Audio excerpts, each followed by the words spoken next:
Yes, man! What the rock?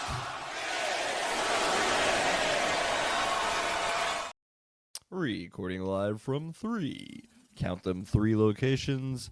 This is Past the Rock. I'm Patrick, and as always, I am joined by 2 wonderful men. Jacob, a.k.a. Bethke. Ooh, feeling like Mr. Wonderful. And Caesar, a.k.a. LCs. As you can tell, this is not a coordinated effort on my part to match with Bethke's headband gang. But, happy coincidence. I think you were the originator of the headband of the program anyway, so if anything, I'd be biting the greatness. When you try to grow your hair out long and you just don't know what to do with it, headband that shit. Yeah, I wore a lot of bandanas in high school and in place of headbands. Nice. Right. Sorry. I don't want to go around acting like I bang or ride a motorcycle. I mean, I had it. But people might assume. They look at me and they're like, "That guy is trouble," so I can't. Oh, it was even better because of the school I went to. I had my nice Confederate flag one that I would roll up around. It's okay. Andre 3000 did it first. We grew. I at least rolled a tree. You can only see one star.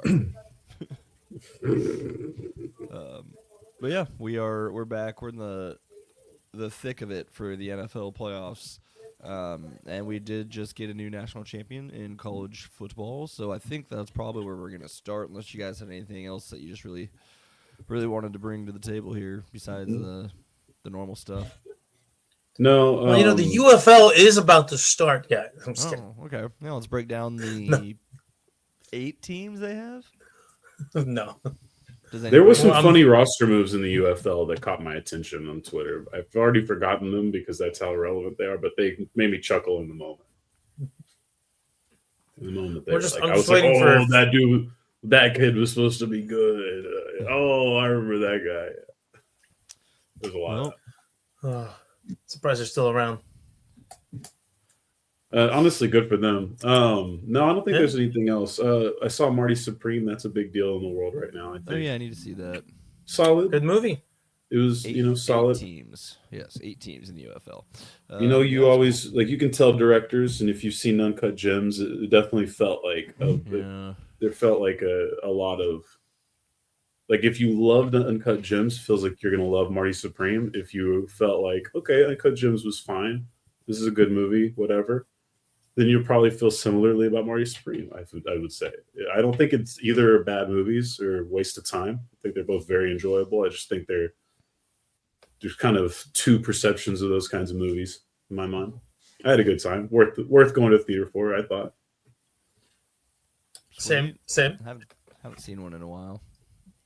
I also just watched the what was it?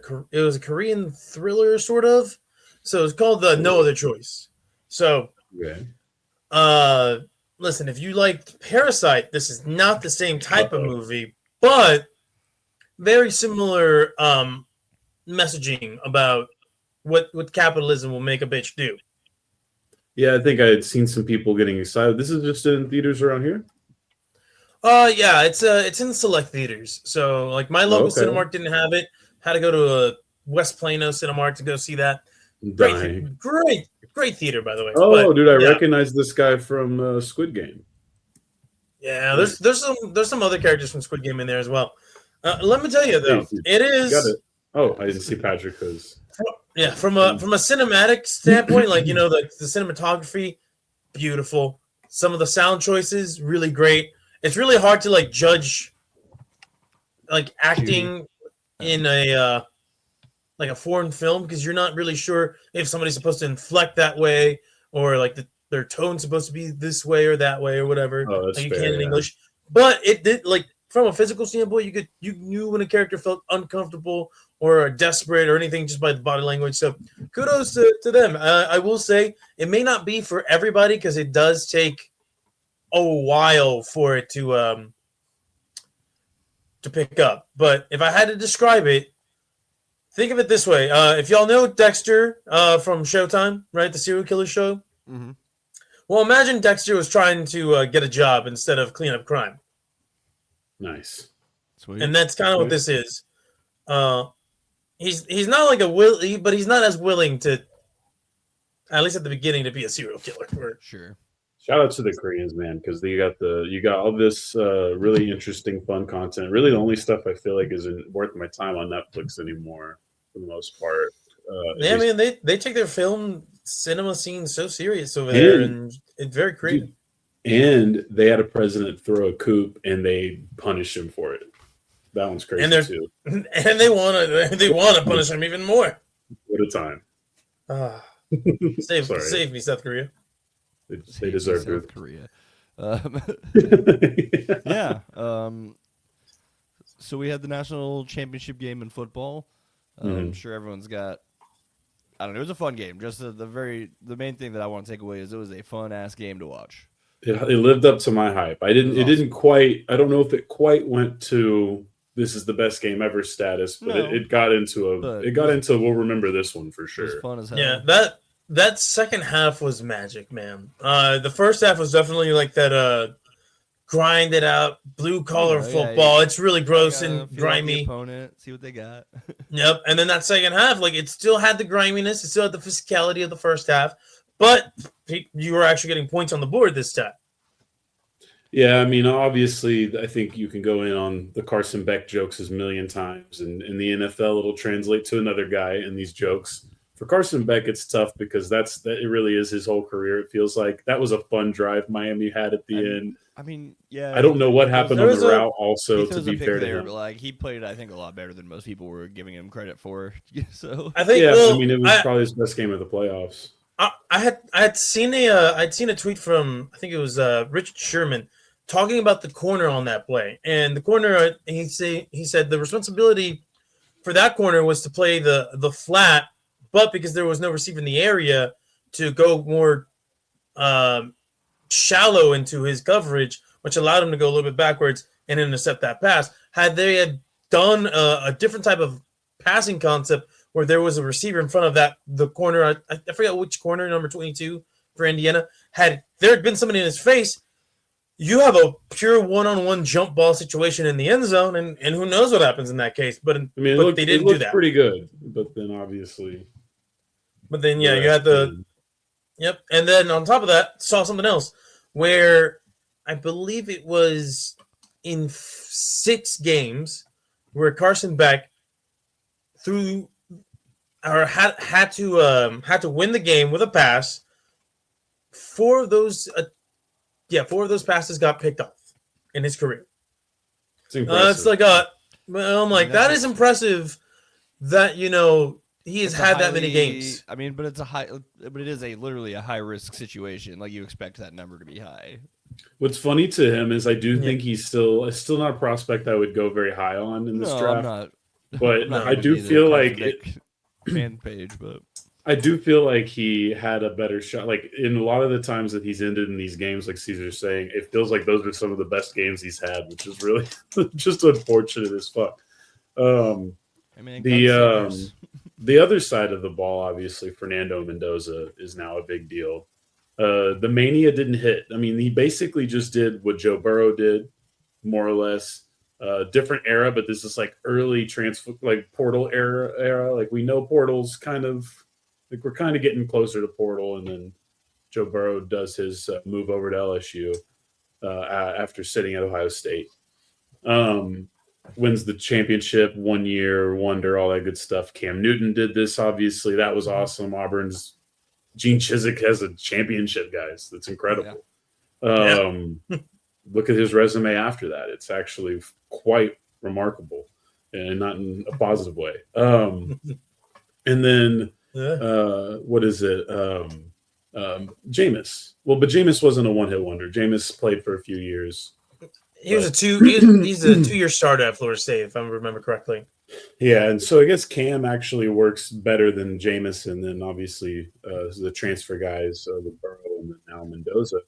We didn't really think about it as well. I mean, everyone thought, hey, that's a really awesome quarterback. That's a really awesome transfer. Indiana's a really interesting school.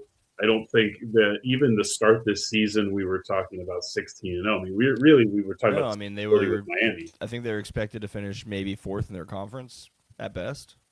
Yeah, that makes sense. I mean, there was probably a lot of love I'm still trying for to think. Michigan Ohio going into this State, season. Oregon. Ohio State, obviously, Oregon, Mhm. maybe even you. Well, not USC. A lot of preseason love, but eventually would have got there. Not at like some top point. of the. Yeah, not top, but they'll just keep telling you how they're on their way back. Well, yeah, at this point they're like above average in the Big Ten, and for them that is a positive thing for what it's been. But Indiana did it. I mean, like he says, "Google me, I win." 2 years ago, 3 years ago. It would have been 2 years ago because he's only been at Indiana for 2 seasons. Kurt Yeah, Signetti. 2 seasons. He's got. I wonder if he takes like the Mississippi State job, like as one of the jobs I think he has interviewed for in the past. Could he have pulled this off as quickly? I don't know, because it goes to the fact that I do think that you have to be aware of where the money's going to come from, and I think there was a slept-on nature to the Indiana program for a lot of reasons, but most importantly for the fact that even if they don't have Phil Knight, or T. Boone Pickens, or you name whatever version of the booster you want, they had the largest living Indiana Hoosier alumni base, right? Like they have just a ton of Hoosiers, and it's funny because you'll see them in your city and you don't really think about it. It's just a very underrated but constant part of regular American life. It's a good institution. They have a lot of resources. They have a great school. They played in a great program. I mean, I think that helps as much as what he obviously did a lot of the work, and a lot of these kids were picked well. And, you got people like my dad who are super excited about all these 3- and 4-star kids working their way into a good job instead of all these 5- and 4-star bullshit boys at Texas. So I kind of think that's good for the rhetoric, like look where we were at with the rhetoric of the transfer portal when it first got announced. And now you're in a place where people are like looking at Kurt Signetti taking the kids who want to work hard, who were 2-star recruits like Mendoza, who couldn't walk on to Miami, who he ends up beating. And, so I think it's just a fun reward for the change, because I think there was a lot of fear about the change, and it's not perfect. It needs to be fixed. But like, I think this is a good first step. Like the Indiana winning is a bigger deal than all the stupid lawsuits over quarterbacks like we're seeing with Duke right now. Yeah. And not just that, man. You look at it, and there's so many storylines that you can take Indiana winning towards, right? So you can talk about the individuals with Kirk Signetti and his journey to becoming a head coach, and how he got stifled by Nick Saban. That's going to be this prevailing, overarching narrative now for the rest of his career, however long it lasts. You look at Fernando Mendoza, like you said, 2-star. Couldn't get a walk-on in Miami, goes to California. And then at Cal, in one of his last games, he gets knocked out, injured by a Miami defender. Oh, I didn't even think that about that Miami defender is the same guy that Fernando Mendoza ran over to get into the end zone, is what I saw. All right. Like well, now we're starting to worry. And now the DOJ might be investigating because now there's too many storylines especially for this fairy tale ass kid. Like, I don't have a problem with Mendoza mania here, but he is fucking I'm already hilarious. tired of seeing his parents, but I bet I'll never have to again. So I assume probably not. I mean, I don't know. Those are his parents, yeah. You don't think Oakland is, or you don't think Vegas is? I think it'll translate. I mean, but the thing is, it's like, I mean, maybe in his first game they'll be there, but they don't do parents like they do in the NFL. They don't do parents like they do in college. Yeah, they mostly do spouses, partners, stuff like that. Fernando dating? Yeah, who was the old Bible creep? Was it who? What was the old creep creeping on AJ McCarron's girlfriend? Oh man, Musburger, bro. Musburger used to be so bad about that. Yeah. Oh, Musburger, dude. Brent Musburger, and Brent Musburger would call a football game just for the chance to make commentary on the crowd. Dude, he was such a creep, but it was so funny at the same time. I think it's good though. He's a good representation of proof of what that time was really like. I think that people like that need to be stored in the archives for multiple purposes. Oh yeah, Um, but yeah, man. Just to go back to this, I will say, this is also another kind of almost a validation too of the group of five because most of Indiana's roster came from the group of five. They're all transfers. It's telling you that you can develop talent at any program, at any of these, Power Five, Group of Five, whatever. You just have to have like the right coaching staff in place. Signetti was the right guy at the right time for James Madison. Then takes that and then just does the same thing in Indiana, but takes it to a higher level because now you have the money to really get in, to really make the most of what your skill set is as a coach. Now it And all also that. creates the biggest storyline going into next season. Well, maybe the biggest storyline for some is going to be the SEC title drought, but I think for most 3 whole years. I know this is why I think I said for some people in particular. I have to call it out. But I think for the rest of the nation, it is going to be SEC teams involved. But you look at the transfer portal right now. Obviously, Texas has done very well by landing some big names to fit a team that's kind of ready to roll. Then you have LSU that's going to rebuild a program under Lane Kiffin with a bunch of fun guys, and I think they're going to end up with the #1 ranking or whatever you want to call that. Then obviously Indiana's done a great job, or has done a job. Who knows, because these kids aren't going to necessarily be as highly touted, but you've seen the proof in the pudding with Segnetti. So if he goes into next year and he stays at this level with Indiana, it's less of he was ahead of the curve and clearly that he is specifically very good at this thing other than other people, where even Texas with an Arch Manning and a good talented defense reloads an offensive line and all the money in the world, gets a star tight end and receiver, and then they're like, okay, we're gonna roll again. And it's like, well, not so fast. Or like you said, or like it is with Lane Kiffin, where it's like, oh, now we're SEC money. Let's just, because of the transfer portal, it's like free agency, right? Now we can just create a champion in one off season, is how a lot of these big name teams are going to think about this.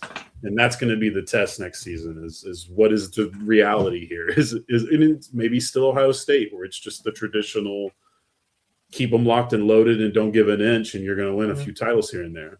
And hell, hey, who's to say that Indiana can't repeat? I mean, I know they're going to have some turnover on that roster, but we saw what they did in year one. We're seeing what they did in year two.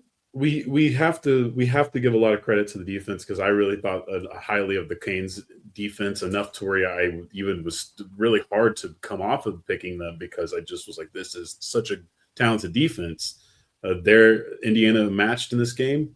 Ultimately, Fernando Mendoza made the play, though, and I think that's what's the hardest part for Segnetti is you got to replace that guy as much as any. Like that guy, it feels like that guy was really good, really, really good. Oh yeah, but at the same time, you can. I'm not saying that you can replace him necessarily, but you can find playmakers all across college football. You just got to give them You just got to give them that shot, like the same way Fernando Mendoza was given that shot by Signetti. We already know who the replacement is. If you guys are interested too, it's Josh Hoover. Is Drew Mestemaker leaving Oklahoma State? Well, I actually advocated for that at one point, but I think that was obviously never going to happen. He's at TCU, Josh Hoover. I think it's Josh, but his last name is Hoover. It is Josh Hoover, and I'm not sold on that kid. I guess he throws a really good ball. I'm not sold on it. I didn't see anything incredible from him. Yeah, I mean TCU has. It could also just be that TCU wasn't. It hasn't been great. Yeah, Sonny Dykes has made it. Yeah, it was good to start, and it started to slowly wade into maybe above average mediocrity territory. My problem with Josh Hoover, he turns the ball over a lot.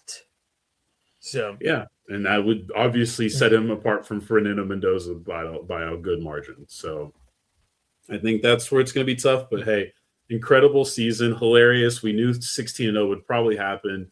We knew it would be fun to watch these kind of juggernaut teams come around. But the funniest, or I don't know funniest, but one of the cooler sticking points is that they now have the last undefeated season in basketball and football. Yeah. So for however long it goes. Yeah. No one will ever get it again in basketball. So Well, basketball fair because I do think we passed that point. Calipari should have done it. I think we should all be disappointed in Karl Anthony Towns. It's also and just like Devin Booker. So tough in a game where one person can make such a difference. I will always have a ton of respect for Karl Anthony Towns and Devin Booker, and we should have known more about Booker, especially because of how close that team came to pulling it off in the modern world. But that was really the only team I think I've ever seen have a shot in my adult life with basketball. We should also mention one more thing about the Mendoza. Well, in this case, the other Mendoza having transferred to Georgia Tech. So now the Mendoza bloodline is no longer at Indiana. Yeah, and Georgia Tech is getting a fun player because I think that if you watch the Mendoza kid with the other one, it actually will remind you of what they do. Are they actually related? Yeah, they're brothers. That's the younger brother. Okay. And so, you guys may not have watched a lot of Georgia Tech football, but Haynes King. Dude, come on, every week. so Georgia Tech was a good team last season. They were a top 25 team. Most of it, there was a chance they could have won the ACC and even represented the college football playoff. Didn't quite live up to that when they got to the big teams. Haynes King, former Texas A&M starting quarterback, he was really good for them. But the fun part of how he plays is they're basically like an adult version of Army. Like they build in the trenches, and the quarterback's job is to just acknowledge that concussions are a part of his life now, and get as many yards as humanly possible. Yeah, that's weird that he's going to leave. I guess if he's not starting, and he probably which is funny to me because he was very well, and so he probably it's a different thing. It's like Natty, they're going to throw the football at Georgia Tech. It's just, hey man, wear neck pads. But you know what is funny though is Alberto Mendoza was the first Mendoza at Indiana. A cardboard cutout where you got to hit the ball right here every time. Yeah. So, yeah, this is going to be an interesting storyline next year. But hey, enjoy it this year for all the Indiana fans. Mark Cuban gets to enjoy this in his peace. Well, I'm just glad. I'm glad I don't have to listen to Michael Irvin for the next few months.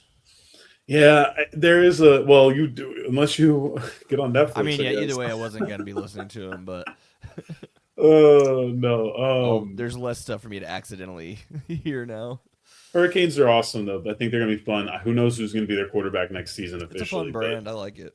It's good for them to be involved, and Mario Cristobal is a psycho a little bit, and I think that him losing is just as much fun. Honestly, they did an interview with him, and I thought he was so close to throwing Carson Beck under the bus. Like, I could see the fuck it, he's going to the NFL draft in his eyes, but he knew that would be the worst PR hit ever for recruiting. Yeah, he kept that demon down. That's unprofessional. And maybe I'm wrong. Maybe it wasn't towards Carson Beck. Maybe it was towards offensive coordinator. Whatever. I should be careful. Whoever he feels is the most responsible for that play going wrong, because you could tell when they were talking about it that he had a pause in his speech where there was a scenario. There were scenarios going through his head, and I thought it for sure someone was going to throw it on the bus. You got to filter out the keywords there. And you know who also won in this entire situation? The ACC champion Duke Blue Devils. Texas. Oh.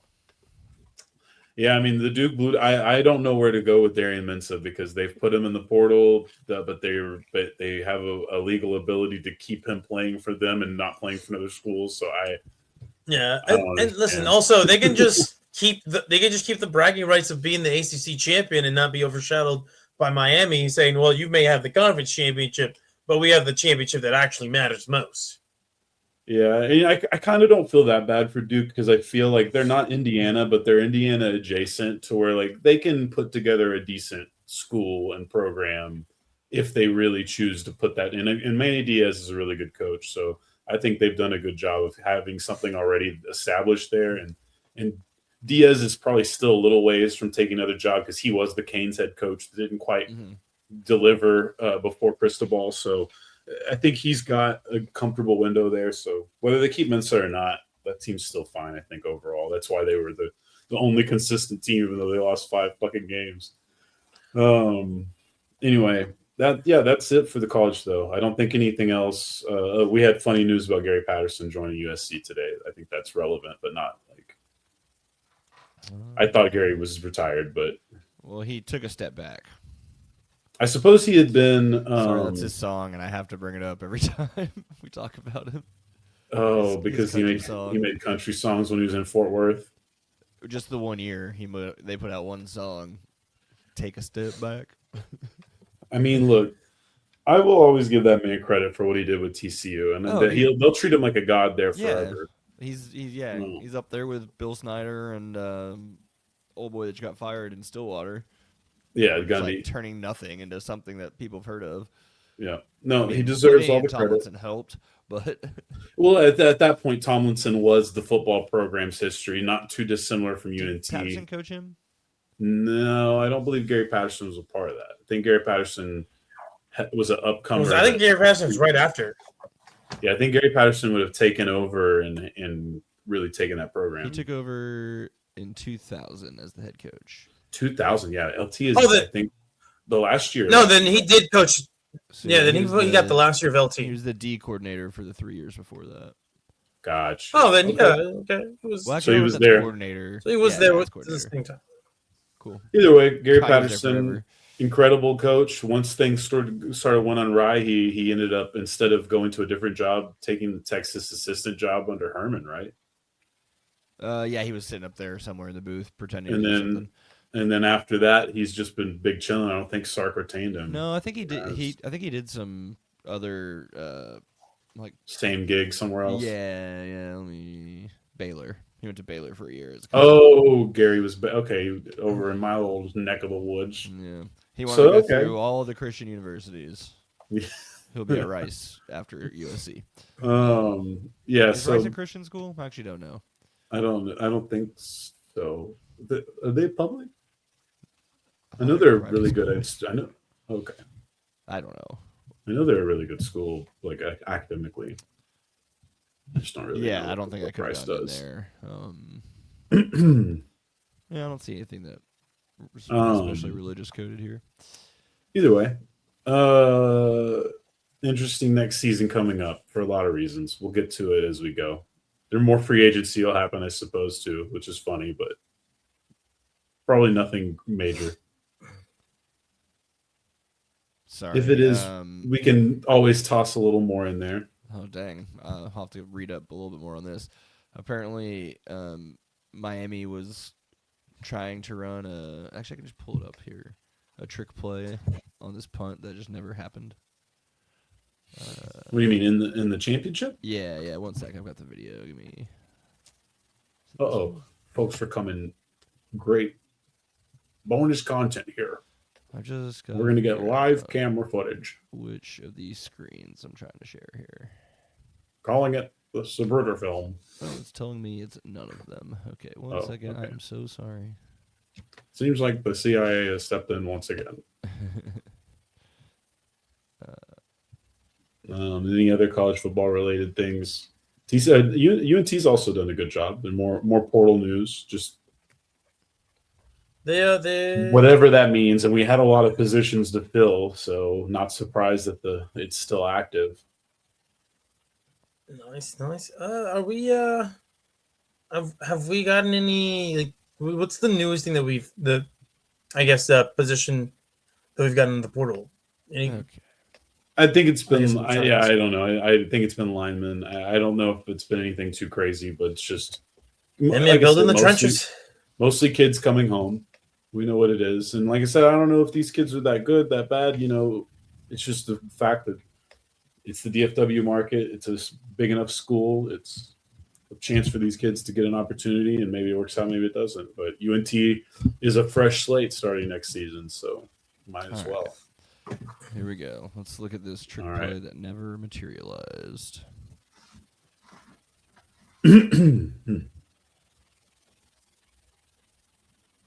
So he fields it, because he has to come all the way back to the 5 to field it, and then it just goes nowhere. So I'm trying to figure out what the actual... Oh, they were trying to throw it across the field. Trick play that never materialized. Miami would have scored if the punt wasn't so good. Yeah. You're right, because that guy's just no one. Yeah. Damn. Cool. What time of the game is this again? This show? I'll have to do a little bit more. Oh, he didn't think that context was necessary? These fucking all 22 guys disgust me, man. Is that former NFL player right there? It is former NFL player. Well, either way, I don't care. Come on, bro. Sorry, learning how to do Give that us on the the fly was tough. context. I can't read the replies because I don't have an account.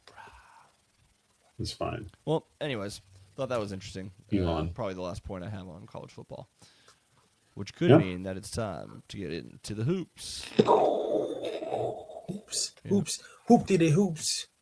Hoops, oh my I gosh, had some hoops. things I wanted to go to here because the trade deadline has been like crazy dead, like dead, like nothing. Like I know. I've been checking dead every zone. day.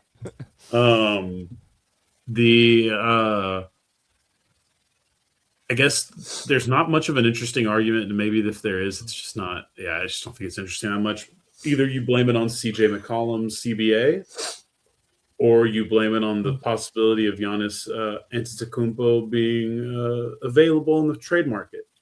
But apparently the trade market is just stalemated, and it might stay that way till the deadline because obviously by the deadline, people at least know that day, I would suppose, whether anyone's going to be able to pull off a trade with Milwaukee, and then they'll call in allegedly finalized trades, was what Windhorst was reporting on ESPN. So that is why you're not seeing a lot of trades. Yeah, I'm just now seeing this rumor about Steve Kerr, though.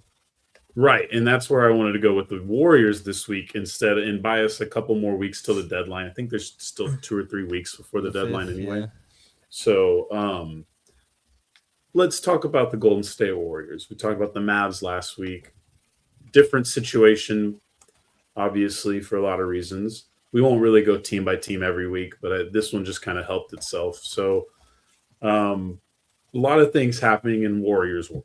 So let's start with they've mostly been playing better basketball over the last week or two, despite regression in the Jonathan Kuminga saga. Which, Jonathan Kuminga was a talented player. They took him 7th overall, I believe. They've really liked him. He's shown really brightly at times. There's been a lot of times where it's inconsistent as hell, though. And that's been a problem with Kerr. There's been a lot of public beef with it. They couldn't work out a long-term deal. So they came into this season with a restricted offer, basically a tryout to see if he can stay on the team or if they'll move him. So it's a pretty ugly situation all around for a talented guy and a player that needs a talented guy, or however that it can be, right? It got to the point where about 2 nights ago, I think, maybe it was last night, the same time as the other news with this story comes out.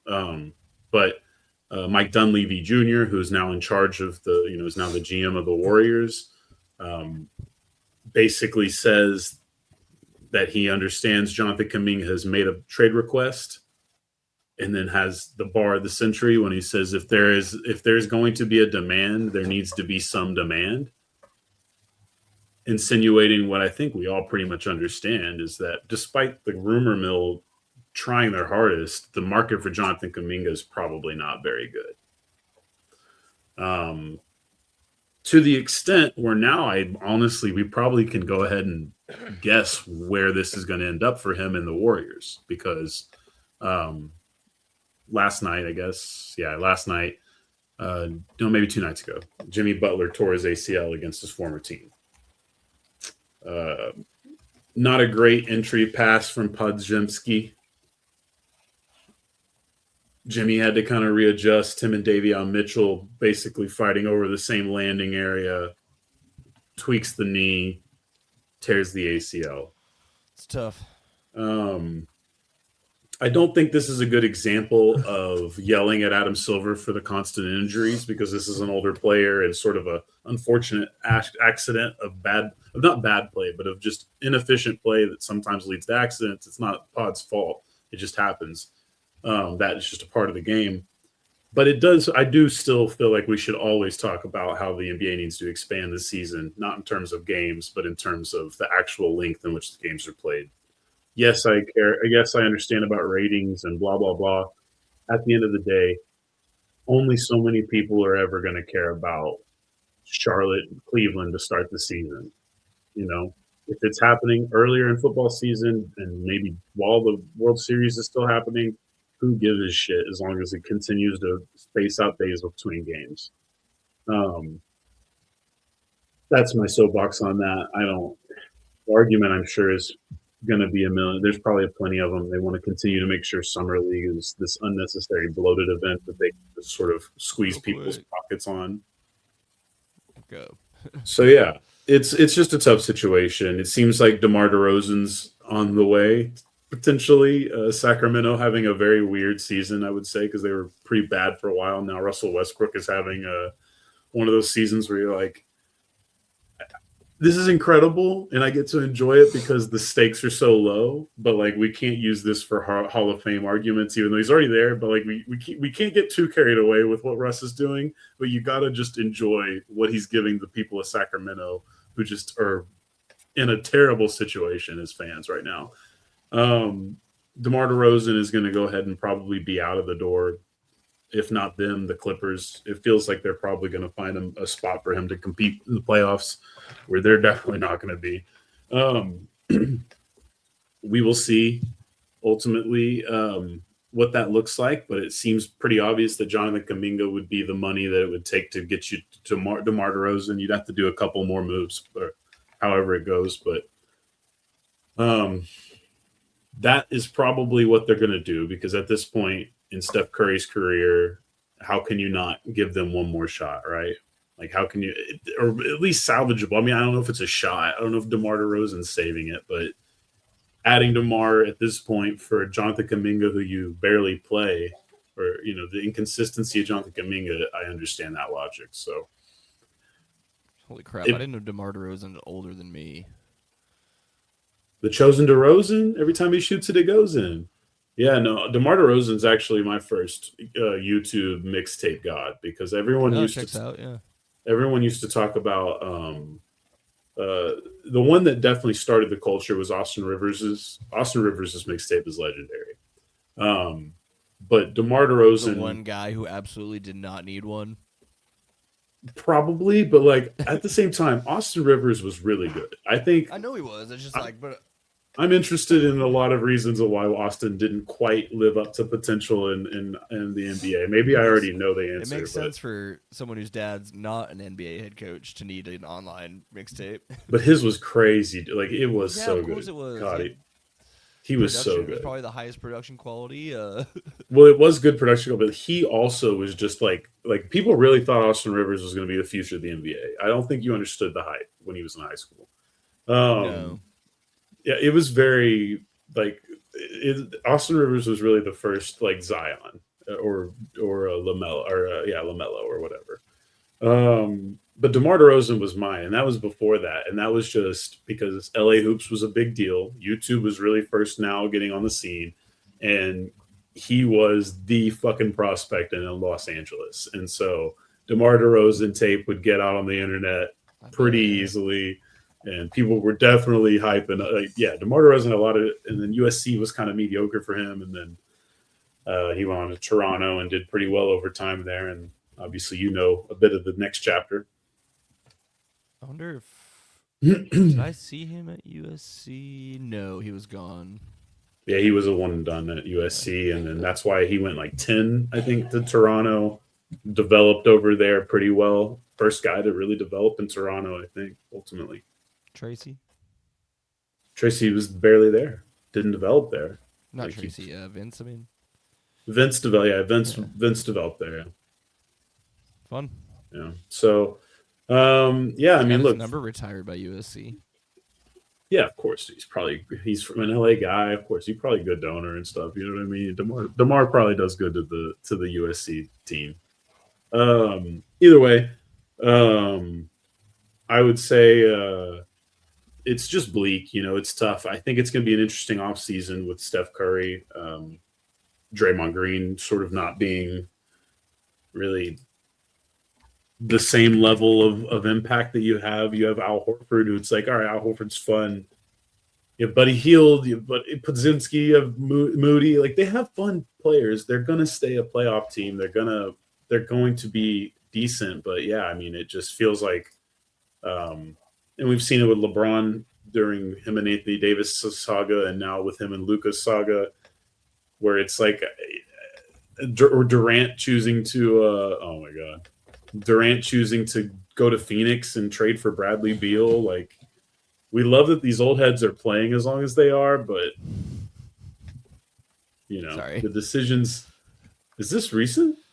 It's on Reddit today from yesterday, I think. Yeah, I think that was recent. I think they just played Portland. Nuggets. Oh, was it against Denver? That's Denver's bench right there. Yeah. Oh, okay. Then yes, they did just play the Nuggets. Anyway, yeah, that's pretty much it though for the hoops. It's just really tough. I don't know if did you say Dunleavy's quote about the Kuminga? Yeah. Okay, I must have missed when you said that. That's so funny. Yeah, for there to be a demand, there needs to be demand. In terms of demands, when you make a demand, there needs to be a demand on the market. Yeah, not good. Not good for Jonathan Kuminga. Still not as bad as something we're going to touch on in the NFL as far as not as bad as J-Com. Guys at podiums. Well, we're going to get to that for sure. So, yeah, but I mean, really, that's it for basketball. If y'all have any lingering questions, now's a good time. We'll do obviously more. Still 2 seed. Yeah, we are still sitting at the 2. Los Spurs doing fine. There's a lot of interesting stuff, but the deadline is really the story right now. The Aaron? Yeah, did he get back already? Did I miss that? I don't think the Aaron Fox is out still. You guys can just call up another guard anyway. A house full of guards. Well, sweet. Yeah, he's still playing. Vassell is who's out. Yeah, Devin Vassell is out for the Spurs for a little bit right now. Cooper Flag playing well. They beat the shit out of the Knicks. Knicks fans are not happy with their roster. There's potential of Karl Anthony Towns being out the door, especially if Giannis is on the market, which is crazy. Felt like Karl just got there. A lot of bad teams going to stay bad. A lot of mediocre teams questionable. Kawhi Leonard's probably I mean, we'll see if the Clippers can. They were already barely getting back. Yeah, so we'll talk more about that as it goes. I think right now we're just trying to fluff it out, let the deadline happen, and then we'll really just rip this motherfucker wide open and let you know where the ball bounces. And we got Jalen Brunson calling a players-only meeting after the game. Classic. Well, they gotta love those. I love Mike Brown, but this is really going to be Has the player-only meeting ever worked? Yes, I just think it's more notable when it gets called and it doesn't. Fair enough. Oh. So Hannah's trying to get on that ladder. He's got to do something now, right? God damn, dude. I can watch him. Oh, yeah, that's right. We haven't talked about Buddhist Monk. How he looks like Tim Duncan from far away. I think honestly, just because he's 7 foot and bald. That's really. But his head is so much smaller than Tim's. I feel like Tim has a big ass head. Yeah, but like in like a full panned out 5-on-5, you're just glancing down. And you're like, oh, they got Duncan out there again. He's a fucking circus freak. It's like they combined Duncan and Robinson. This is why we got Bismack Biyombo to keep Sohan off ladders. Very nice. Well, all right. I think at this point we should just push on through right here. Yeah, dude. There's only so much NFL right now anyway, right? It's going to take us an hour and a half to do that all together, then we're good. So yeah, let's just do a no break power through unless you guys want a break. We can obviously take a break. No, we can. I mean, I don't plan on running super long, so all right, it's up to you guys. So let's get to that pro football talk. Oh, shut up, PFT. Alrighty then, let's get going. Okay, so fellas, a lot of stuff has happened throughout the league in both the coaching world and in the playoffs. So we're gonna get right to it in terms of coaches, and then we'll move on to the results of divisional round weekend and what conference championship weekend is gonna look like. But first, like I said, head coaches. Head coaches have been hired for 4 teams as of the last time that we recorded. So, of course, right after we were finished recording on Wednesday, the news breaks that John Harbaugh had agreed in principle to be the next head coach of the New York Football Giants. And there's been some contentious negotiations finalizing some of the language in his contract. It all kind of stemmed down to who he reports to. He said that in Baltimore, he reported directly to the owner and not the GM. He wanted the same thing with the Giants. Joe Shane, not a big fan of that. Probably was butting heads in that negotiation. Reports were that he stepped away from the negotiations and allowed ownership to handle the rest. All that means to me is that the owners were like, you're going to fuck this up for us, so get away, and we're just going to give John whatever he wants. And, hey, fair's fair. John Harbaugh, he's going to raise the floor for that team. I don't know about the ceiling, but, hey, it doesn't matter. You just don't want to be in football hell for another 10 years. So Giants get themselves probably was the biggest name in coaching in terms of free agents available. So after that, news broke. Yeah, I wonder if Harbaugh or Tomlin is more looked at as. Well, I believe the expectation is that Tomlin is not coaching this year, so I just don't think he's available. Like if he was available, I think we would already see his name being thrown around in interviews, which he is not. He's confirmed not to be in any interviews from anything that I've seen. So, okay, he's legitimately taking a step back. And hey, if he wants to get a cushy media check, but we saw Bill Cowher. He's been on TV for the better part of 15 years or 20 years. Like those checks are nice. Yeah, but speaking of checks, Arthur Blank wrote a big check himself for Kevin Stefanski, who goes from the Cleveland Browns and their mess of a QB situation to the Atlanta Falcons. This dance partnership stuff works because you have basically it's like basically Atlanta and Stefanski are just second place, making saying, hey man, we weren't the number one destination. You weren't the number one coach. Well, we were both two though. Let's be two together. I guess so. Although now because an even better situation has opened up in the AFC. You're like, damn, probably should have waited. If I was John Harbaugh and Kevin Stefanski, I'm like, damn, I think I moved too quickly in trying to find a new job. But hey, Kevin Stefanski comes over to the Atlanta Falcons from the Cleveland Browns. He has a certain ceiling as a head coach, right? And that's getting your teams to the playoffs despite all the dysfunction around him. And so you're going to the Atlanta Falcons, not as dysfunctional as the Cleveland Browns, but definitely not the model of stability either. But he does have some fun weapons to play with on the quarterback hell. Quarterback hell. Yeah, he's choosing a new quarterback hell, although this one may not be as hellish as what Cleveland had, but it's still up there. But you look at the rest of it, and he's like, all right, I can make this work with Bijan Robinson, Drake London, Kyle Pitts, a solid enough offensive line. I'm sure I can figure something out. And he might. Who knows? Maybe he just calls Joe Flacco again and says, hey, you want to come to Atlanta? You want to get a new jersey in the rainbow? Goes to Atlanta, actually. That would be so fun. That would be fun.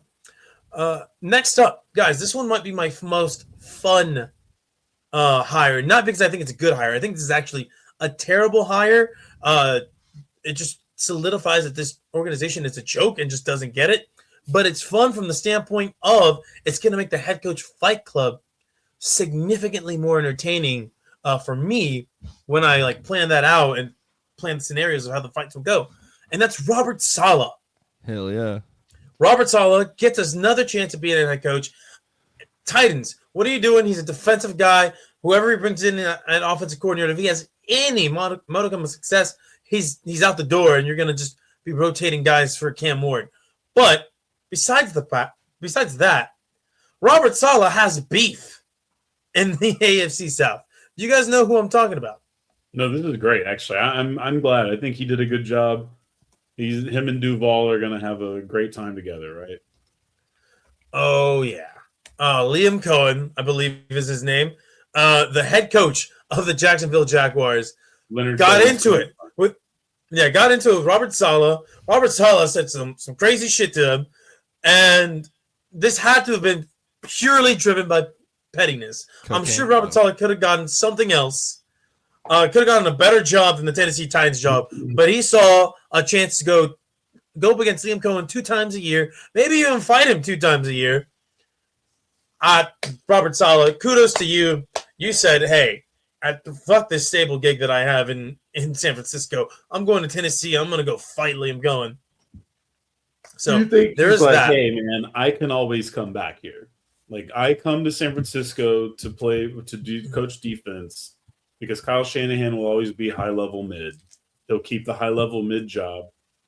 The 49ers are like, we just need to be a little more mid than the Cowboys. That is truly our goal in life. And so if that's the expectation, then you go take a job. It doesn't go that well, whatever. Boom, back over in San Francisco. Boom, do it again. I think. Yeah, I don't see San Francisco moving off Shanahan anytime soon. So he might always just have a spot because Shanahan's not been the greatest at hiring defensive coordinators since DeMeco Ryans and Robert Saleh, right? Everybody else that he's brought in through the door hasn't been that great. So there's that. And then speaking of coaches on the defensive side of the football and not being great, Jeff Hapley is the Dolphins' new head coach. This one was a head scratcher. This is going to be tough for the Dolphins fans. Because no one had ever heard of him. And remember, didn't they already take a Packer coordinator for head coach? They've already done this bit before. Don't know that one. Yeah, Regis Philbin. Philbin from like the 2000s. Yeah. Aaron Rodgers won the Super Bowl, and then Regis Philbin took over as the Miami Dolphins head coach. So for our audience, not the game show host Regis Philbin, but no, this guy's name isn't Regis. I don't know what his first name was. Joe Philbin, I think is. Quick Google search. Joe Philbin. Football guy. He goes by Joe. Yeah. Joe Philbin. Yeah. He was the Miami coach. 24-28 as the. He had started all right, and then it just went the way the Dolphins always go. It was not a great. Cam Cameron. There's someone who I don't think I've ever heard of that coached the Dolphins for a full season. Yeah, Cam Cameron. He was a big offensive coordinator guy. I think he might have been in Cowboys. Coach Maybe. Oh, you know what? Joe Philbin was also a Dallas Cowboys coach. Yeah, and then eventually Philbin came back over here to coach our offensive line under McCarthy or something like that. Either way. Yeah, he was an OL coach. He was the Packers interim coach when they fired McCarthy. That's funny. Yeah, and then he became. Oh, yeah. That's why Mike brought him. Okay, yeah. So, Jeff Hapley, guys, he does have head coaching experience at the collegiate level. Do you want to take a guess at what his record was at Boston College? Oh, Hapley is the head years? coach? Yeah. Can you give me a number of years? Oh, shit. Was he Luke Kuechly's coach? I don't believe so, no. When was he at Boston College? Not that long ago. No, now this name might be jogging a little bit. From 2020 to 2023, he was the Boston College head coach. So like 25-7. Oh my God, this guy could not look any less like close. Bro, I'm quitting the Miami Dolphins fandom if I'm them. Yeah, you give me hot pants, and then now you give me what is this? I got you. 22-26 was his overall record at Boston College.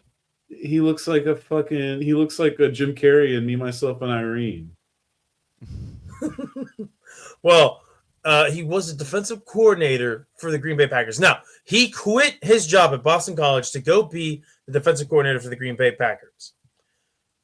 And let me tell you, there are some mixed results.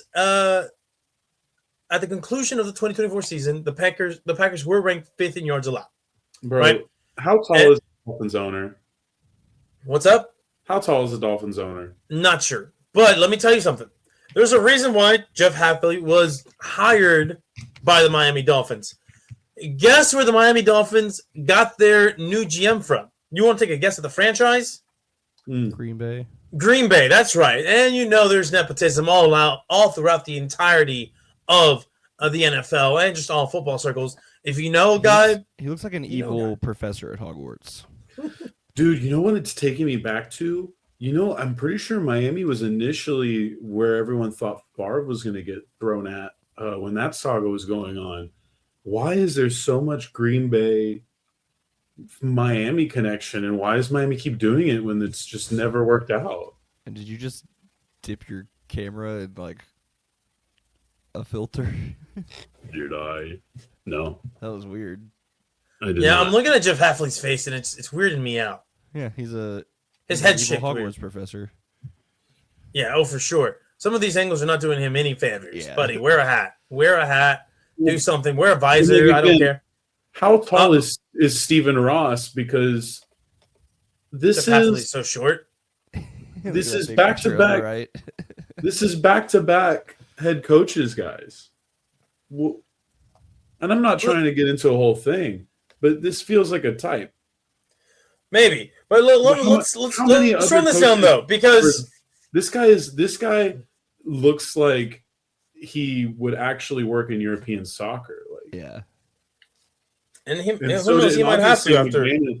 McDaniel looks like they hired him out of a pub watching soccer. I can see that. I can see that actually. I will say this to all the credit Like given McDaniel to just wants Mike be McDaniel. Like Listening a to Mike brief McDaniel, sorry, brother. listening to Mike McDaniel talk about offensive football, I'm like, yeah, this guy gets it, and he's plugged in. I'm like, yeah, I want a guy who thinks about offensive football like this. Jeff Hafley, I'm like, there's no way. There's no way he's some master tactician, defensive coordinator, because he struggled all year with this unit. And listen, that's with Micah Parsons on the team before he got hurt, right? So if I'm a Miami Dolphins fan, I'm throwing in the towel. Like this, say goodbye to the next 3, 4, 5, 6, 7, 8, 9, 10 years of Miami Dolphins football like you have been for quite some time. Yeah, Because so this is there's the really- least inspiring hire. Really, nothing has changed. Welcome to the Quinn Ewers era. I don't know how long that will last. It could just be a one-season ride, I would imagine. But it does feel like you're on the train for Quinn Ewers town. And good luck. No, good luck, Dolphins. Dolphins fans. mean, they haven't even won a playoff game since 2000. Haven't been to the playoffs since when? Not that long. They were in the playoff they like went 2 years in a row with Tua. Oh, duh, that's right. The Yeah. Two group didn't. And even Adam McDaniel had Gase. some Adam Gase success. got him to the playoffs one year. Yeah. Okay. yeah. But, So Tannehill. I Yeah, they had the Tannehill years. Okay. I think they've got a longer conference champion drought than the Cowboys do, which is Blessed. is it? I mean, at this point, Yeah. how many people are left? 94. That's the last time the Dolphins were in the conference Conference championship game. championship, yeah, they lost to the Bills. And sorry, 92. All right, that's wild. I want to talk okay. about a tortured fan base. You think you got it bad, but there's You always got it worse. bad when you're out Got on- it. But yeah, Dolphins fans, I'm sorry that drought looks like it's gonna continue even more as things currently stand. All right, now before we get into the teams that are still remaining on the head coaching search, we have some coordinator news. The Lions have hired their Ben Johnson replacement and Drew Petzing from the Arizona okay. Cardinals. Who the fuck is Bethke, that? you might be familiar with that guy. I think he was the run game coordinator for the Dallas Cowboys at one point. Yeah, I always know the run game coordinators like the back of my hand. Oh yeah, he was. I do believe he was on the Dallas Cowboys staff. I don't You even look know at I this understand man, what and he needs hair. I think, the bald does not work on this man. You can't be bald and baby faced. we may not have a choice. I'm a thorough believer that you should not be bald and baby faced. No, So he this was not on the guy- Dallas Cowboys. Sorry, I don't know where I thought he had a Dallas Who is it? Cowboys Who are you talking connection. about? Drew Who's the guy Petzing, Well, he might have played them once in a game. maybe. Drew Petzing, he is the I got new. him. Yeah. He started. Oh, he's an Ivy League guy, Oh, he thinks he's smart, huh? and he was with the Vikings for a long time. The Minnesota Vikings. but not under KOC. So sorry. Yeah. Oh wow, that was a really long time. He was under Stefanski though. Looks like it. Well, Stefanski wasn't the head coach, Zimmer. but you know what I mean. Yeah. Zimmer. But he but was yeah. under Stefanski in Cleveland when he went there next with Stefanski. He Okay. followed Well, Stefanski to Cleveland. there you go. Now, I will say Drew Petzing had some pretty solid play designs for the Arizona Cardinals. He just didn't have a lot to work with there. So it'll be interesting to see what he's able to do with the Detroit Lions offensive personnel. And then also, this one broke my heart earlier this year, or earlier today.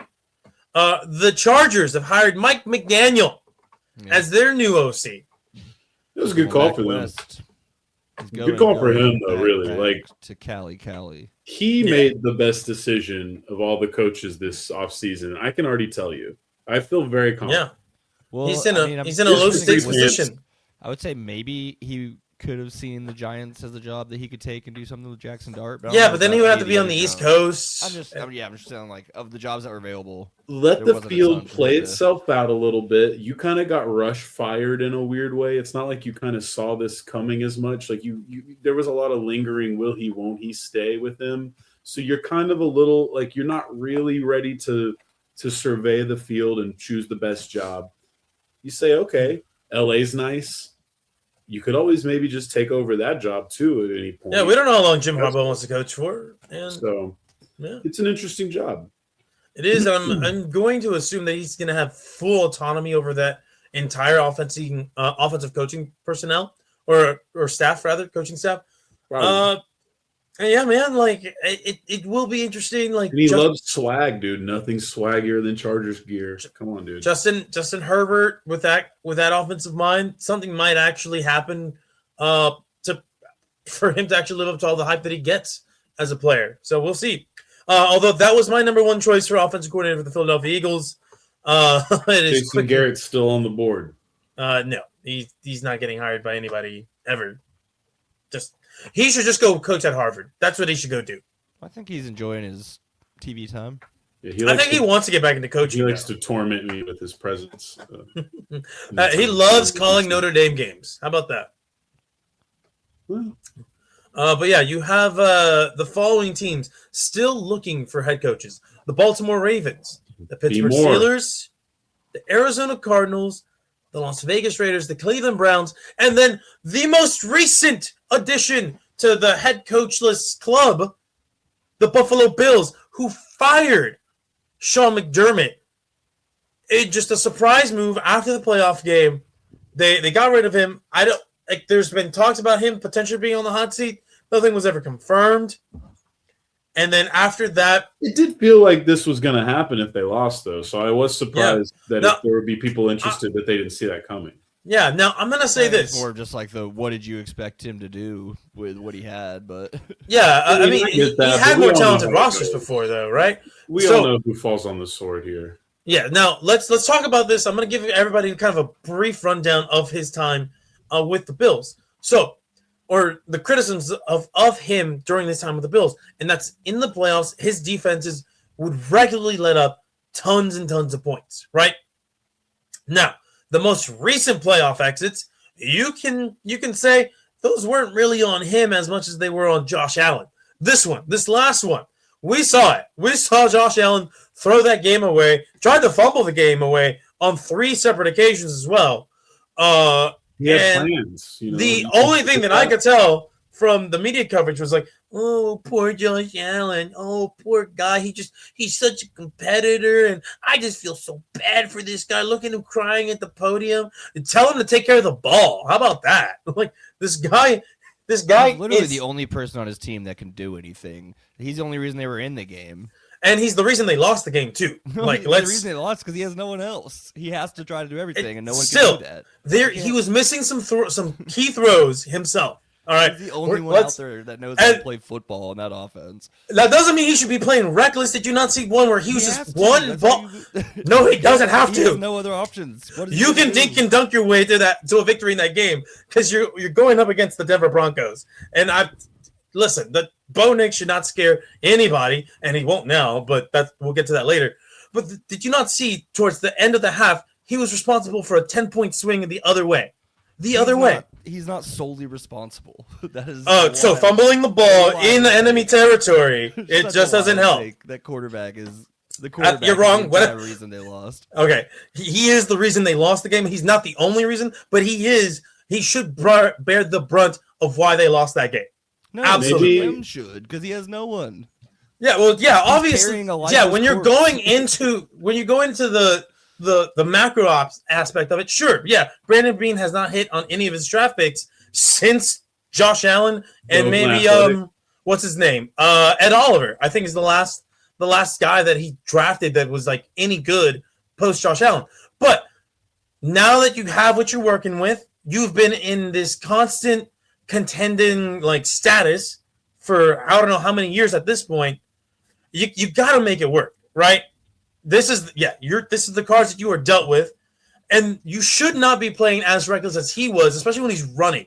When he's running, he has one hand on the fucking ball, and they are just smacking that ball out of his hand every time.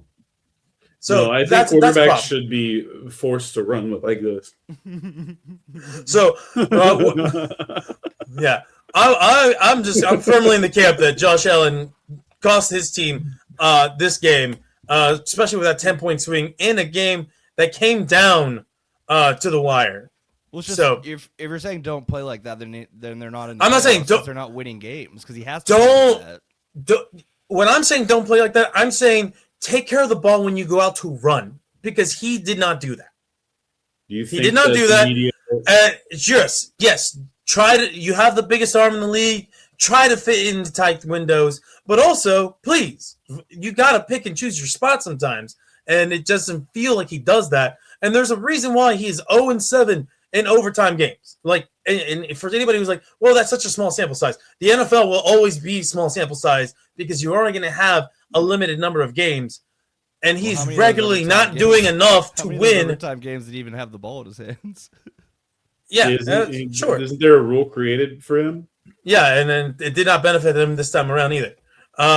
Which it feels like it hasn't, by the way. That's a separate, like, an aside. But anytime I feel like the NFL has these situations where, something happens in a game, we got to change the rules. And then the very next year, the rules change, and that team that, was crying, bitching, moaning because of, not having this rule installed the year before doesn't benefit from it at all after this rule has been implied. So one of those situations, the San Francisco 49ers with their quarterback, third emergency quarterback. Didn't matter. The Saints wanting pass interference to be challengeable.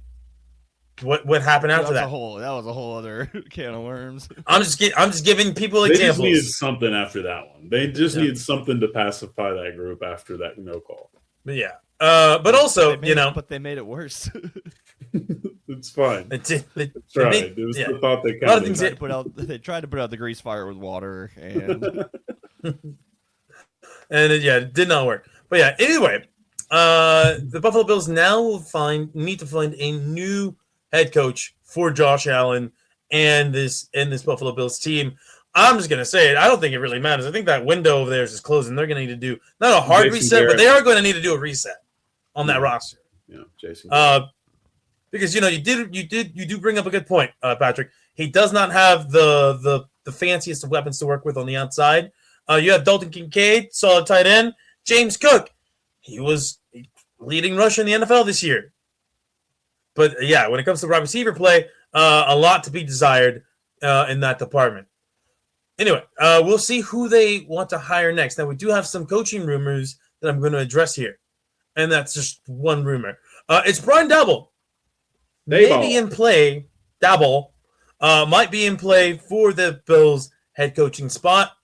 But also, he is. The reports are if he does not get the Bills head coaching job, he's going to take the Titans offensive coordinating job, which I don't know why.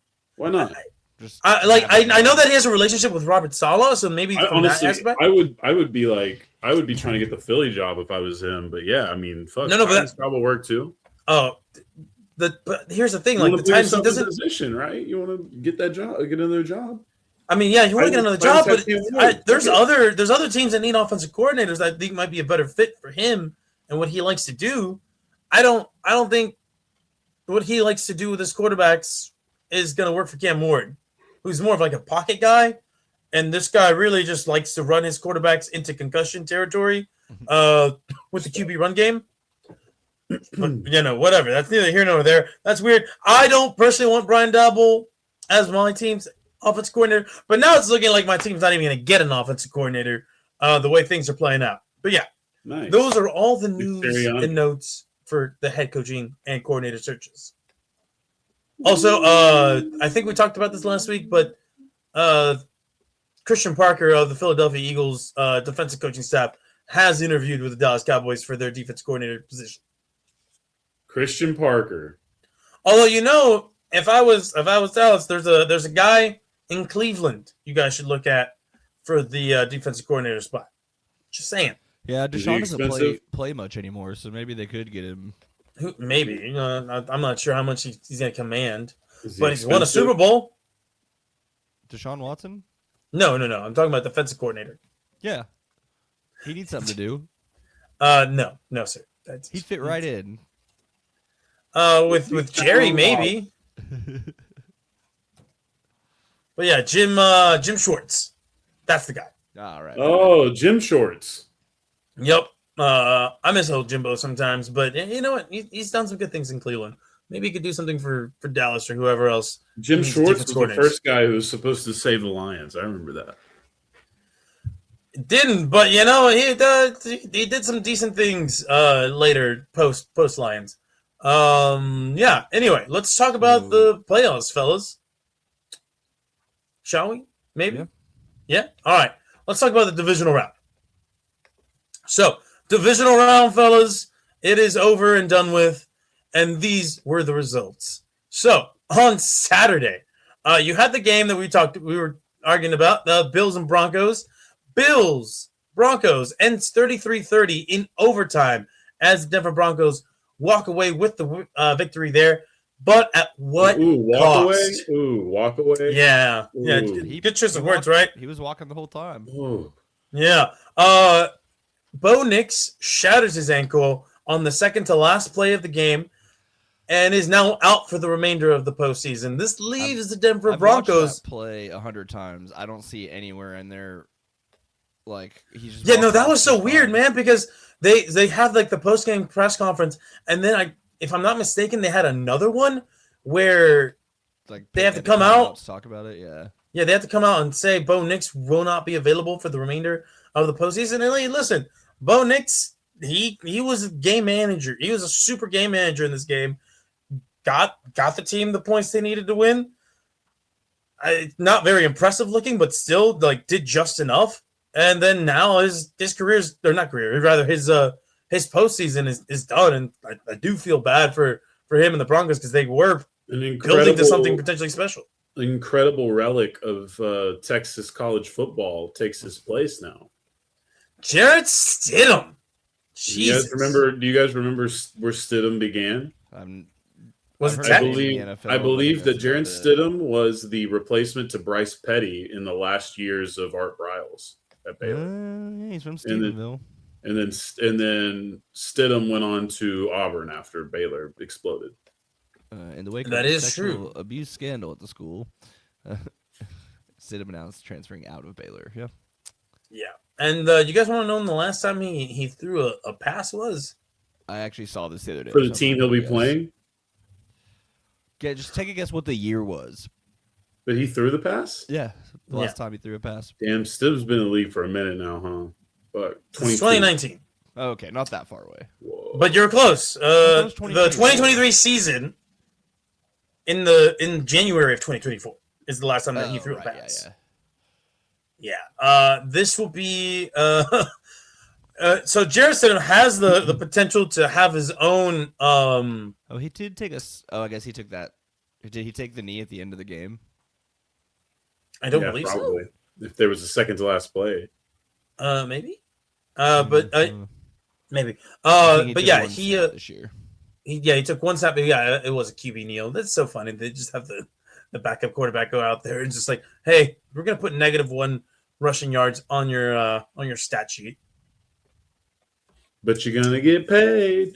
That's right. But yeah, no, this was a sad thing for the Broncos. But hey, you got a chance to make Jared Stidham the next Nick Foles. His only appearance this year was a kneel down against the Dallas Cowboys. Jared Stidham. Oh man, Superstar. That'll be all's claim when he wins the Super Bowl this year. Well, I knew when he kneeled that ball I down. knew when he came out there and kneeled that ball. He was special. Oh yeah. Did you see the local Denver outlet taking all the names of backup quarterbacks that have won the Super Bowl and jumbling them up to spell Jared Stidham? That's cool. That is pretty cool. That is also like we got the grade A copium that you are huffing Nick right Foles there. Tweet. Nick Foles tweeted about it. Oh yeah, being like, "Oh, it could happen." No, it could. It's except funny because this is a year that it feels like it could happen. Because these are not an impressive batch of quarterbacks. All four of these teams have a clear problem. If I didn't think both of these NFC teams were just head and shoulders above both of these AFC teams right now, especially with Nick's out. Yeah, I mean, but you look at the two NFC teams. You're like, only one quarterback there is like, yeah, man, I believe in him, and then the other one's like, I believe in his defense to stop him. Yeah, I believe in DeMarcus Lawrence. Oh man, that Seahawks defense is ridiculous. But yeah, back to this game though. Like we said, there was a plethora of reasons why the Bills lost.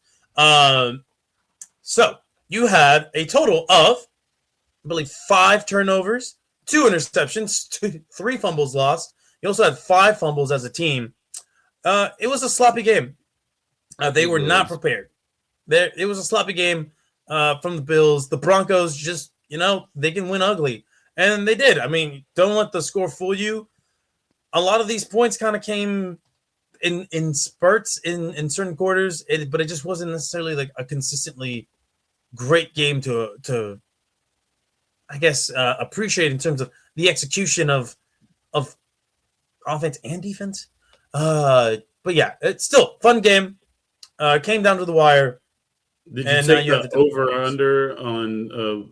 Did you take the over on turnovers in the New England-Houston game? No, I did not, and we'll get to that.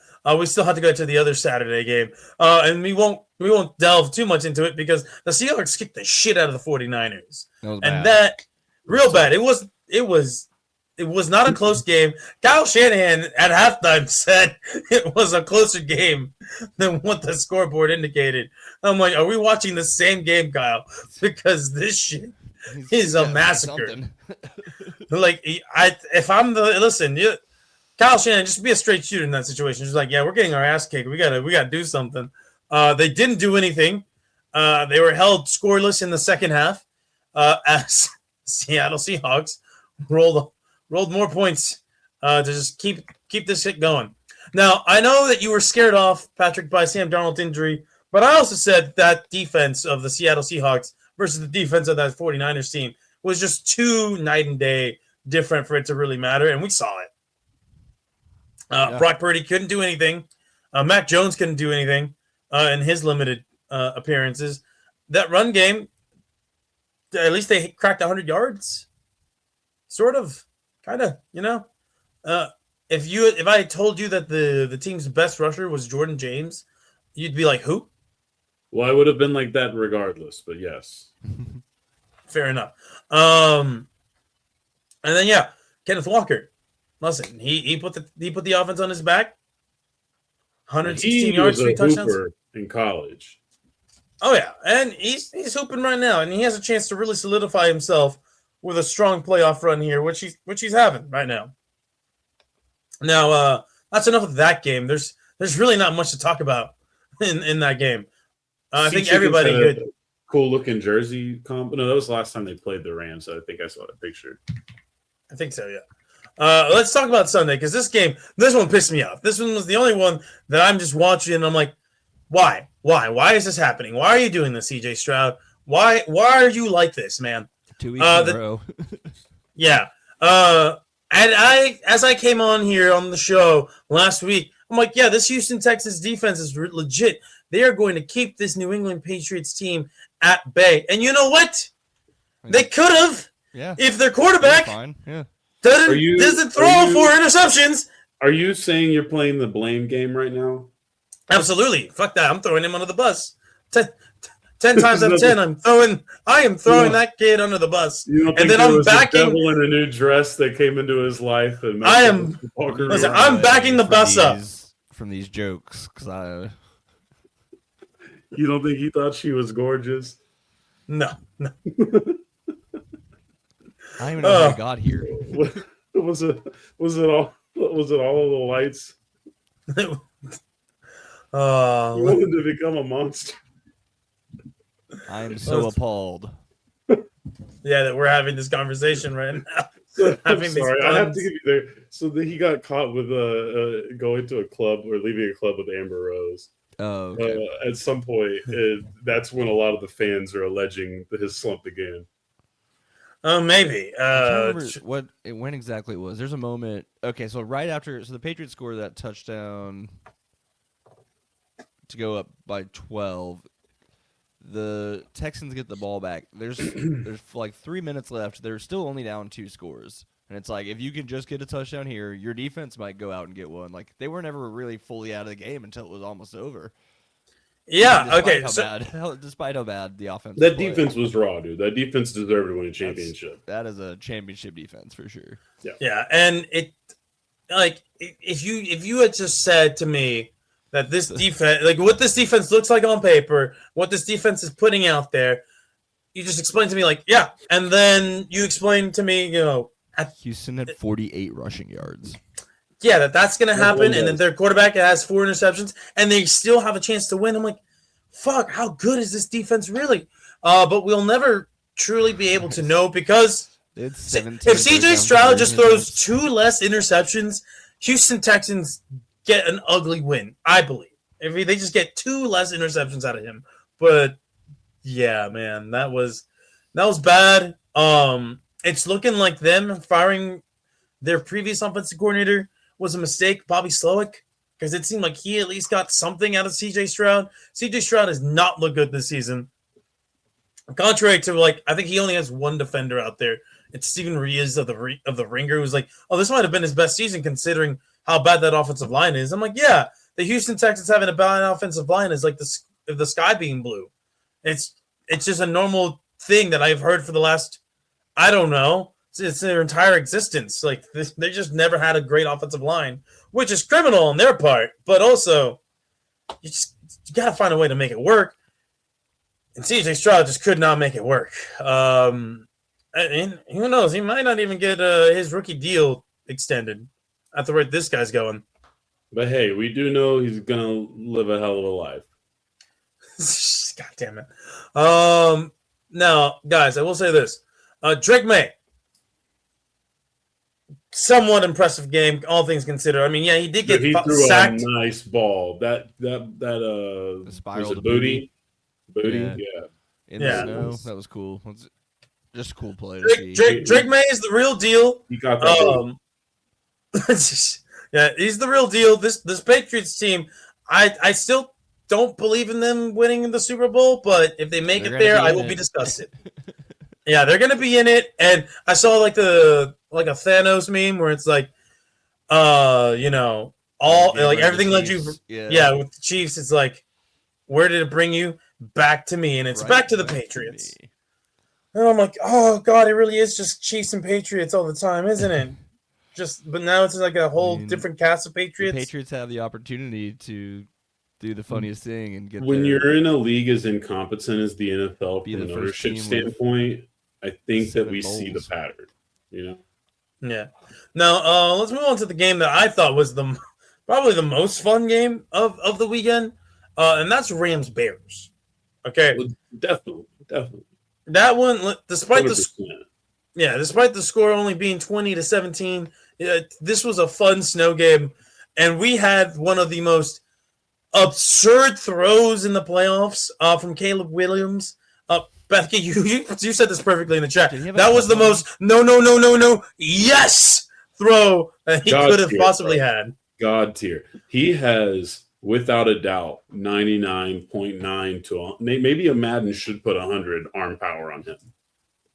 Yeah, That man. was nuts. That back foot, yeah. That Nuts. back, like he does not need a solid base when he throws the ball to get maximum velocity. His arm truly is special. Like that arm talent, you just don't see, right? And for people who aren't sure what arm talent really means, it's not even necessarily pure raw arm strength. Like Joe Milton has pure raw arm strength, but it doesn't mean that he can access it from every angle, from every platform, Milton, from every stance. I would describe Joe Milton similar to Jamarcus Russell, not necessarily in all just the negative stuff, but like they are almost like a live human version of a jug machine. Yeah. I've never seen Milton do the Jamarcus Russell thing of throwing from your knees down the entire field. That one's great. No, Jamarcus Russell doesn't get enough credit for how just naturally fucking insane he is. Yeah, like imagine if he actually cared about football. Well, it could have been something. But baseball pitcher too. Yeah, but anyway, back to Caleb Williams though. What I'm trying to talk about here with him is just pure talent, like from an arm perspective. Okay, he does not need to be in a solid stance. He doesn't need to be with his feet set. He can throw sidearm, 3/4, over the shoulder, going to his left. He makes throws that you do not see pretty much anybody except maybe Patrick Mahomes right now currently make it and completing and still getting full velocity. I'd say that Patrick Mahomes does have moments where the ball doesn't have the tightest of spirals when he does some of these things. Caleb Williams does have these tight spirals. This isn't to say Caleb Williams is going to be confirm that Patrick Mahomes does legitimately practice those kind of things, like of course, personal trainer, like these weird off balance baseball type throws, basically. Yeah. And I'm sure Caleb Williams does too, to some extent. It's just probably not as documented yet, but we'll probably hear about it as Caleb Williams continues to ascend. Now, as great as that throw was, and he got the Bears back into this thing, he also threw them out of this thing with a terrible interception in overtime that allowed the Los Angeles Rams to get themselves the win. Get a game-winning field goal in there and advance to the NFC Championship game. Now, for people wondering, this wasn't a great display by the Los Angeles Rams. I think this was a great display by the Bears, and the Rams just probably just out of their element, right? Now, yes, they played in the snow. Matthew Stafford is not a stranger to Soldier Field or just snow games in general. However, the elements will affect the quality of play that you're going to see. So maybe they look better when they go to Seattle. Who knows? All I know is this. If you just take away what the performances were from all of winners, it just seems like we're going to have Seattle, New England again in the Super Bowl. Very likely. Very likely. Is that my picks? No, but it's probably what's going to happen. Well, I picked New England for you, but we can go ahead and change it if you want.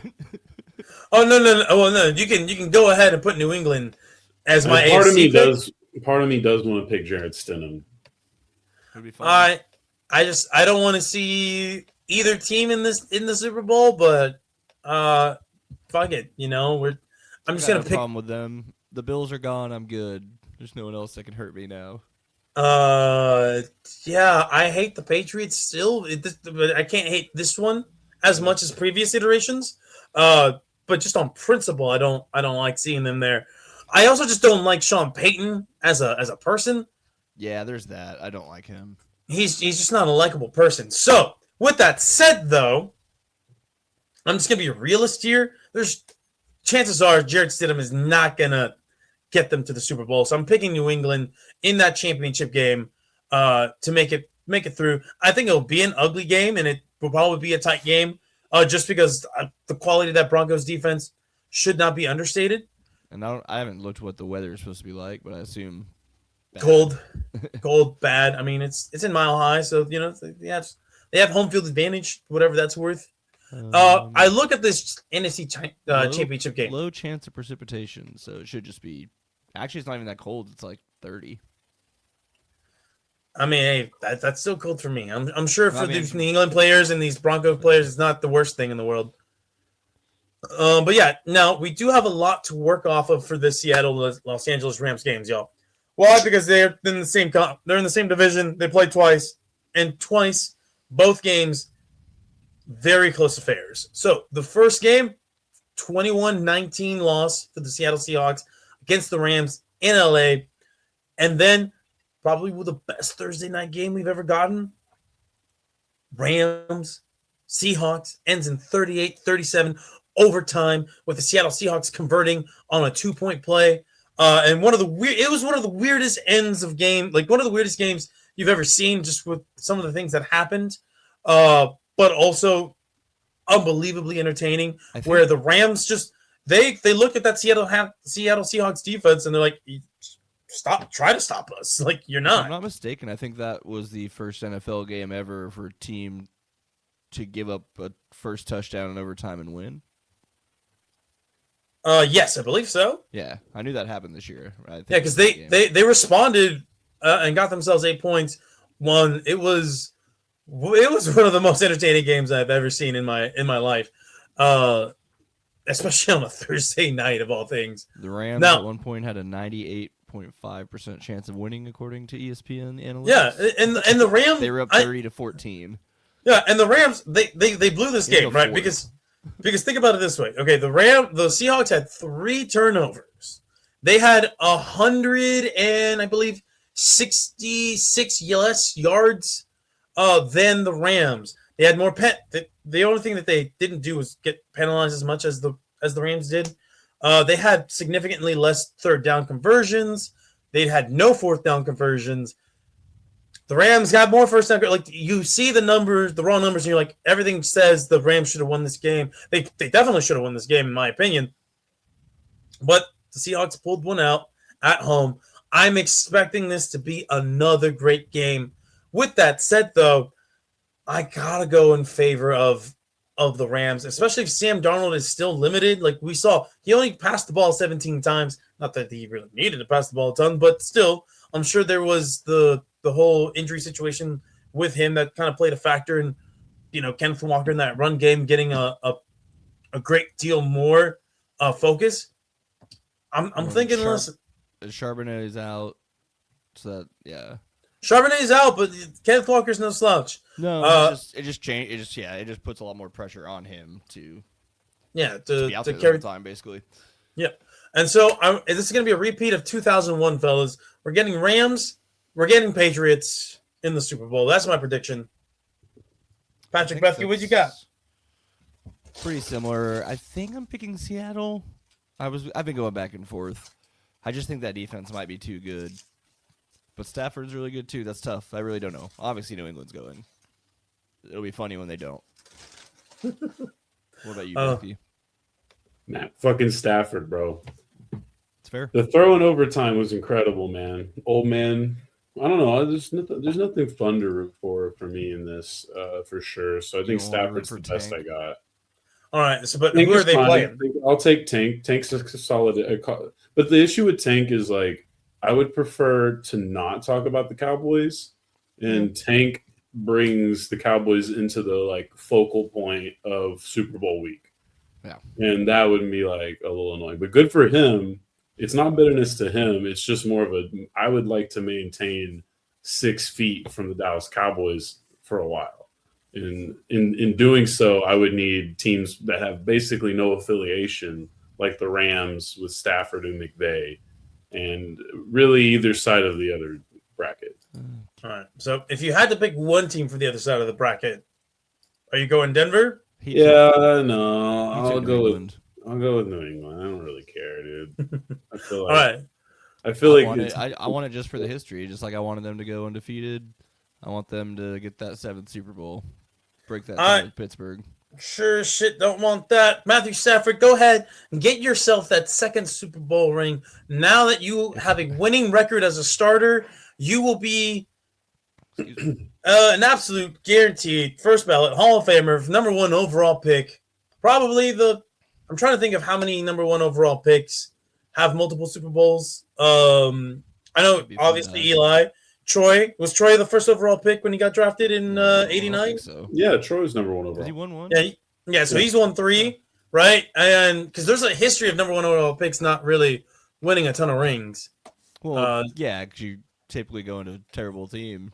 Yeah, and so I'm just trying to think about first overall pick quarterbacks and the amount of rings. So he would be in that category of multiple rings at the number 1 overall spot. It's been a blast to And watch Stafford too. If the Pats win, that'll be their 12th conference title, which will have them 4 ahead of the rest of the league. Nice.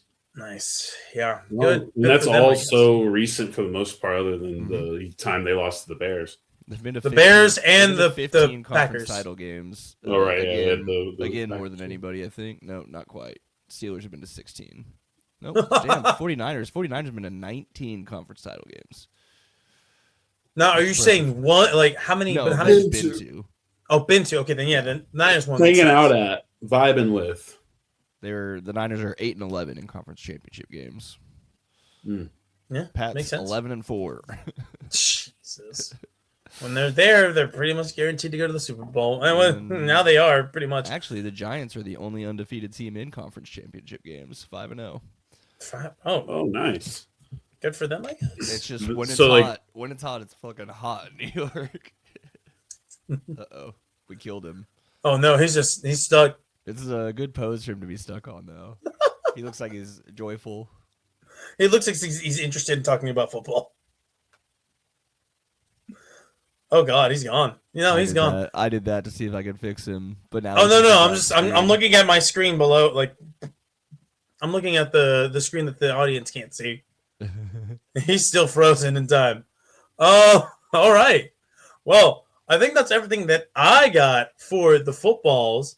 Tune in next week to see who's going to play in the Super Bowl. Who else has filled a head coaching position, and what the national media is going to say about their golden boy Josh Allen, who apparently, I just learned this as I'm scrolling through, and I got to prepare myself for some slander. Everybody at ESPN that was talking about him on, I think it's whatever, their NFL Live, is represented by the same agency he is. So, no wonder. No wonder they were so sympathetic towards his cause. Bethke said he kicked the cord out of his computer, so. All right, well, I hope this doesn't affect the recording. Nah, we're good. All right. Yeah, well, that'll be fun. I'm excited. Unfortunate that the best week in football has now passed us by. I think divisional playoff weekend is like the best week of the year. It is the quintessential time of the year, I think. Well, yeah, we'll keep an eye out for anything fun happening this week with it. I don't think there's going to be anything too crazy. All these games are just pretty straightforward. No crazy weather. Yeah, should be fun. Yep. All right. Well, At least one of these games will be good. I think they. Yeah, you're right. New England and Denver might be competitive, but that doesn't necessarily mean it'll be good to watch. All right. Oh, for sure. But all right, y'all. Have a good night, and we'll see you next week. All right. Later, man. Later. And what is our outro here?